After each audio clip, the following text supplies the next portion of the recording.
क्या वाकई में ट्रंप ईरान के सामने बेबस नजर आ रहे हैं? क्या ट्रंप वाकई में जो कहते हैं वो कर नहीं पाते हैं? क्या वाकई में ट्रंप ईरान पर हमला करने की सकत नहीं रखते हैं या हिम्मत नहीं जुटा पा रहे हैं? यह बात इस वजह से क्योंकि पिछले कई महीनों से ईरान को लेकर डोनाल्ड ट्रंप लगातार बयानबाजी कर रहे हैं, लेकिन वो हमला नहीं कर पा रहे हैं, वो एक्शन में नजर नहीं आ पा रहे हैं। और इसी वजह से जो माहिरीन और जानकार हैं वो दरअसल यही कह रहे हैं कि ट्रंप की ईरान योजना दरअसल बेबस नजर आ रही है। ट्रंप कहीं ना कहीं बेबस नजर आ रहे हैं।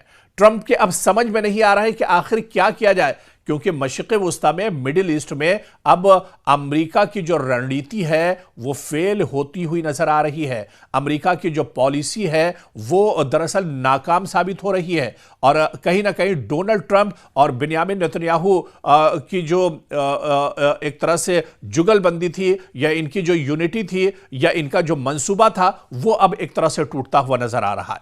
इसी वजह से जो एक्सपर्ट और माहिरीन है वो ये कह रहे हैं कि ट्रंप की ईरान योजना अब एक तरह से बेबस नजर आ रही है। ट्रंप अब बेबस नजर आ रहे हैं। अब ट्रंप के समझ में नहीं आ रहा है कि मशरिक़ वुस्ता में अब आगे किस तरह से बढ़ा जाए।